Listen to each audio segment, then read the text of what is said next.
बहुत बहुत बधाई थैंक यू। अरविंद गुप्ता जी, आपका कमर्शियल टैक्स ऑफिसर में सिलेक्शन हुआ है। ये मैं थोड़ा सा बता देना चाहता हूँ। अरविंद की हमारे साथ में पढ़े लिखे हुए हैं, जहाँ तक सरदार पटेल से हमारे साथ में थे, और बाकी की जानकारी ये खुद बता देंगे। हम लोग को बहुत ज़्यादा खुशी हुई कि ये न्यूज़ जब हमने सुना इनका कमर्शियल टैक्स ऑफिसर में सिलेक्शन हो गया है, तो ऐसा फील हुआ कि हाँ, हमारे साथ में कोई दोस्त है जो इस पद पे पहुँचा। तो इतनी व्याकुलता थी कि कब हम इनको फ़ोन करें। बहुत लोगों का तांता आ रहा था, बधाइयाँ दे रहे थे। हमने भी फ़ोन किया, इन्होंने भी फ़ोन किया, लेकिन उस टाइम थोड़ा सा टाइमिंग ड्यूरेशन निकाल के इस टाइम हम लोग बैठे हुए हैं एकांत में, आपसे फेस टू फेस मिले। फिर से फेस टू फेस मिले तो मैंने इनको बधाइयाँ दी।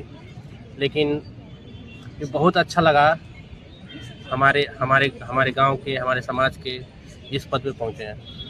तो अब अभी आपको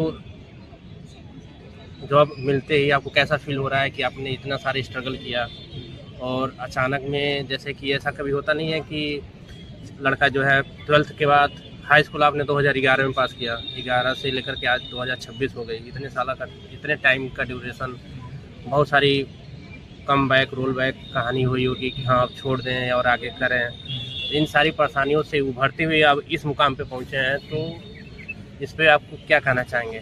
हाँ, ये तो मैं ये कहूँगा कि ये तो बहुत एक लंबा संघर्ष है।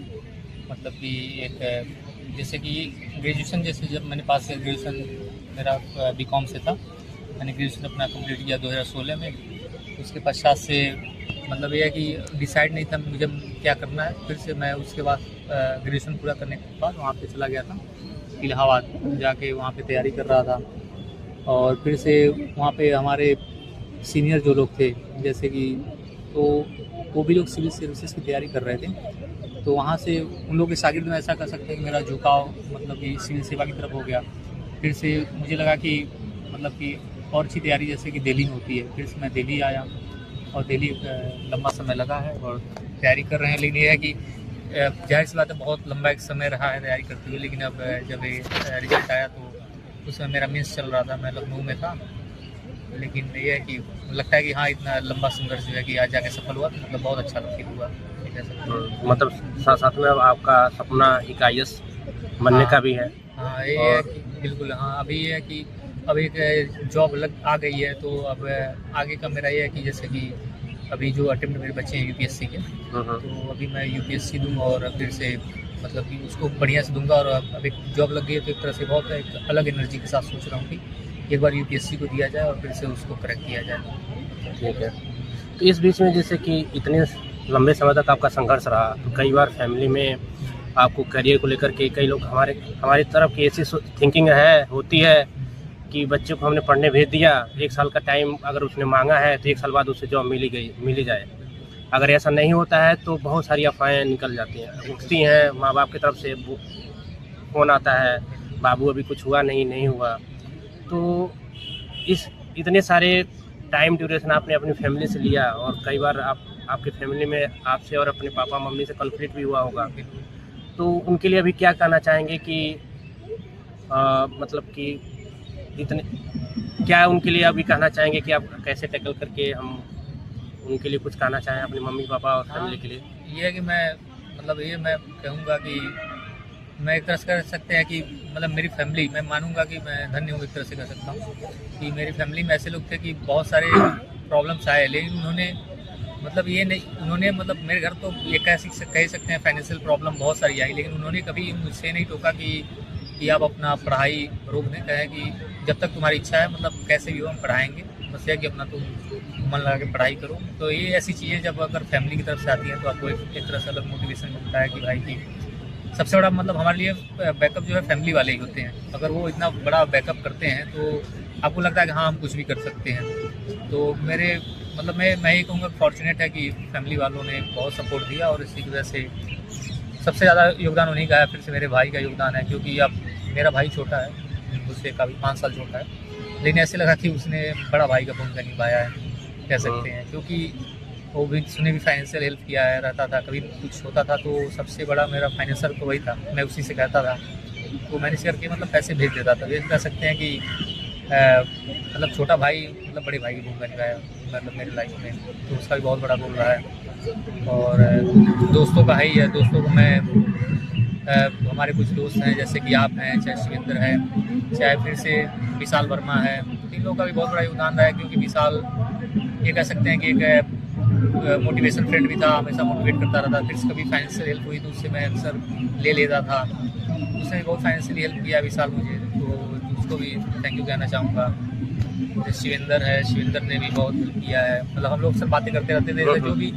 अब दोस्त ऐसा नहीं है कि अगर कोई फाइनेंशियल हेल्प कर रहा है तो वही दोस्त है, क्योंकि वो हेल्प दोस्त तो वो भी होते हैं ना, जैसे कि मान लीजिए जो आप जिसके साथ अपना सुख दुख शेयर कर सकते हैं, क्योंकि ये एक ऐसा फेज होता है कि आप एक समय में ऊब जाते हैं, तो इसके साथ अपना कोई प्रॉब्लम है तो आप खुल कर उनसे बातें करते हैं, तो अपना बताते हैं, पर्सपेक्टिव अपना देते हैं कि हाँ भाई अभी लगे रहो यार, ऐसा कुछ नहीं है, बहुत समय लगता है, लेकिन जब एक बार हो जाता है तो पूरा जितना ये मेहनत है आपका, इतना लंबा चौड़ा जो संघर्ष है सब खत्म हो जाता है। और अल्टीमेटली कोई संघर्ष नहीं देखता, अल्टीमेटली सभी परिणाम देखते हैं, तो परिणाम होगा तो सब सारे लोग चीज़ें भूल जाएंगे। तो अपना लगे रहो, बस मेहनत करो, मन लगा के मेहनत करो, ये सब चीज़ें हैं, वही उसका परिणाम है।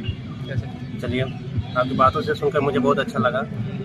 इससे मैं कहना चाहता हूँ कि मैं आपके फैमिली को मैं प्रणाम करना चाहता हूँ, दिल से शुक्रिया अदा करना चाहता हूँ कि इतनी मुश्किल समय में आपके साथ खड़े रहे और आपको ऐसा कभी मोटिवेट नहीं किया कि आपने अपना पढ़ाई छोड़ दिया। तो ऐसी फैमिली जितने भी, मुझे ऐसा लगता है कि अगर हर एक जो स्टूडेंट है अगर वो कहीं कुछ कर रहा है, ऐसा जरूरी नहीं है कि सिर्फ सरकारी नौकरी कर रहा है तभी वो साथ दे, अगर किसी भी फील्ड में वो आगे बढ़ रहा है या बिजनेस कर रहा है या सरकारी नौकरी तैयारी कर रहा है, हो सकता है कि अभी सरकारी नौकरी तैयारी करने का क्रेज ज़्यादा है, आने वाले टाइम में हो सकता है कोई और क्रेज हो। बिल्कुल सही बात है। मैं इस पर एक चीज़ ये टूकना चाह रहा हूँ कि वो कहना मेरी टिप्पणी ये रहेगी, देखिए सबसे बड़ी बात यह है कि हम लोग भले ही से सरकारी नौकरी के पीछे मैं था, मतलब कि इतने दिनों से लगा रहा, लेकिन मेरे मानने में कोई भी जॉब है छोटा बड़ा नहीं है। ये है कि हमारी सोसाइटी में इतना एक वो बना दिया गया, विशेषकर पूर्वांचल और बिहार में ऐसा देखा जाता है कि सरकारी नौकरी को लेकर ऐसा बना दिया कि भाई आप सरकारी नौकरी पा रहे हैं तो ही सब कुछ है, चाहे प्राइवेट में लोग अच्छे पदों पर हैं, इतना इतने अच्छे पद पे जा रहे हैं, इतना अच्छा सैलरी बना रहे हैं, लेकिन उन्हें कोई नहीं, उनको वो महत्व नहीं दिया जाता है। और ये हमारी सोसाइटी का कह सकते हैं बहुत ही गिरा हुआ स्तर, मैं इसे मानूंगा कि भाई कि प्राइवेट वालों को कोई ज़्यादा अहमियत नहीं दिया जा रहा है, जबकि प्राइवेट वालों का ये देखिए कि सैलरी पाते हैं, उसमें से वो अपना जो है कि टैक्स पे करते हैं, उसमें से वो कटता है, तो उनको भी और गार्जियन को भी मैं यही कहना चाहूँगा कि आपका लड़का जिसमें रुचि हो, चाहे सरकारी नौकरी में हो, चाहे बिजनेस चलाने में हो, चाहे प्राइवेट जॉब करता हो, जिसमें उसकी रुचि है उसमें आप उसको आगे बढ़ने दीजिए और इसमें टोकिए मत, नहीं तो टोकेंगे तो ये तो हम ऐसे फिर सोसाइटी की तरफ जा रहे हैं, ऐसा सोसाइटी बना रहे हैं जो बहुत ही गलत दिशा में जा रही है और जो विध्वंसात्मक होगा मेरे मामले में। तो इसलिए सभी रोजगार को बराबर महत्व दिया। गांधी जी ने भी कहा था कि हमारा कि कोई भी जॉब है सबको बराबर महत्व देना चाहिए। तो मैं भी खुद ही सिद्धांत में मानता हूँ कि आज देख रहे हैं जितने लोग हैं सिलेक्ट होने के बाद मैं देख रहा हूँ कि 10 गाड़ियाँ 20 गाड़ियाँ निकाल के लोग रैली कर रहे हैं, जैसे ऐसे लग रहा है कि हमने क्या जीत लिया है, क्योंकि सरकारी नौकरी तो पाए हैं, इसमें कौन सी बड़ी बात है, बहुत लोग सरकारी नौकरी पाते हैं। लेकिन इस तरह की ऐसी सोच है, रैली निकालना, इतने काफिला निकालना, ये दिखाता है कि हमारी सोसाइटी कितनी ऑब्सेस्ड है सरकारी नौकरी को लेके। तो ये सब चीज़ें नहीं होनी चाहिए, मेरा मानना है। ठीक है, इस पर आपने अपना विचार रखा, ये भी बहुत अच्छा है। मुझे जहाँ तक लगता है कि ये विचार हमारे जो युवा साथी हैं या जो भी इस वीडियो को देखेंगे उनके पास अच्छा संदेश जाएगा। इस तरह से समाज को मोड़ने में, समाज को सुधारने में आपका कंट्रीब्यूशन, आपका योगदान भी बहुत अच्छा है। हो सकता है कि इस वीडियो के माध्यम से बहुत बच्चे देखें और उनके माइंड में कुछ और क्लिक करें, हो सकता है आपसे संपर्क करने की कोशिश करें, तो आप उनको गाइड कीजिएगा। तो ये मैं ये कहना चाहूँगा कि अभी जो भी आपकी थिंकिंग हो, चाहे आपका आगे का लेकर के जो प्लान हो आप कीजिए, मन लगा के कीजिए। हाँ, और अपने माँ बाप का, जो आपके बुरे समय में जिनको साथ दिया, अपनी फैमिली का आप ख्याल रखिए। साथ में कभी अगर समाज को कुछ ऐसा कहा जाता है कि अगर हमारे पास कोई ज्ञान है और ज्ञान लेने के हमारे पास है, अगर हमने समाज को दिया नहीं या समाज को सुधारा नहीं तो ज्ञान किसी काम का है नहीं। तो ज़रूर आप काम कीजिएगा, मैं आपसे यह उम्मीद करता हूँ। और लास्टली एक बात मैं आपके पर्सनल लाइफ से पूछना चाहूँगा, अगर इजाज़त हो तो वो बताइए। बिल्कुल पूछिए। जैसे कि मान लीजिए, जैसे कहा जाता है हमारे कि लड़का जो है 20 साल से 30 साल हो गया, उम्र ही उसकी निकलती जा रही है, शादी विवाह को लेकर के माँ बाप पे चिंता हो जाती है। अगर लड़की की उम्र भी हमारे पूर्वांचल में अगर देखा जाए कि 25-26 तक जाते जाते मतलब कि ऐसा उनको लगता है कि क्या नाम है कि नहीं अब शादी अब इसकी हो गई नहीं, ऐसा माहौल मतलब कि है। तो अभी आपकी शादी भी आपकी जो है जॉब भी लग गई है, तो क्या अभी आप कुछ 2 साल बाद 3 साल बाद जब आपका एग्जामिनेशन वगैरह जो आप देना चाहते हैं, देने के बाद से या जब शादी का विचार आप करेंगे, तो क्या जो बहुत सारे जो रिश्ते आएंगे उनसे आप लेंगे कि रिश्ते कोई आपके पास कोई पार्टनर हो या कोई फ्रेंड हो? ऑलरेडी आपने गांव का ये भी है कि लोग सोचते हैं कि अरे लड़का दिल्ली में रह रहा है, कोई ना कोई गर्लफ्रेंड होगी, ऐसा मिथ कहा जाता है। लेकिन मैं इस पे आपका विचार मैं जानना चाहता हूँ कि इस पे आप क्या कहना चाहेंगे? मेरा अभी तो ये है कि अभी तो ऐसा कोई मिला नहीं है, और मतलब ऐसा मैं एक्सप्लोर नहीं कर पाया हूँ अभी जिससे हमारी ट्यूनिंग मिले। और ट्यूनिंग खैर मिलती है अगर आके, तो मैं तो बिलीव नहीं करता हूँ कास्ट पे, ये सब चीज़ों पे। अगर कोई ऐसा ट्यूनिंग कोई मिलता है जिससे हमारी थिंकिंग मैच करती है, क्योंकि एक तरह से अगर किसी से आपका थिंकिंग मैच कर रहा है तो ये मेरा मानना है कि लंबा सफ़र आप तय कर सकते हैं अपनी लाइफ गेनिंग में। तो अभी तो मेरा ये है कि अपना यूपीएससी जो मेरा अटेम्प्ट है बचा हुआ है। ठीक है, मैं ज़्यादा इस पर आपसे समय नहीं लूँगा, आपका पर्सनल डिसीजन है, मैं तो आप पर्सनल रखें तो और अच्छा है। बिल्कुल। हाँ, बाकी अपने नेक्स्ट वाला जो अपकमिंग जो हमारे जो आपका टारगेट है उस पर काम कीजिए। और मुझे शिवेंद्र भाई आप वीडियो रिकॉर्ड कर रहे हैं, इसके लिए आपको धन्यवाद। और हो सकता है कि हम करीब 4 साल 5 साल पहले 4 साल पहले 3 साल पहले यहीं पे मिले हुए थे। उस टाइम हमें भी नहीं बिलीव था कि आगे फ्यूचर कहाँ जाएगा लेकिन फिर भी इसी जगह राजीव चौक के पास मिले हुए हैं, सेंट्रल पार्क में, और आपके साथ समय बिता रहे हैं। हो सकता है कि इनके बाद भी कहीं और मिले, किसी और जगह। समय का कुछ कहा नहीं हो सकता है कि कौन कहाँ जाए।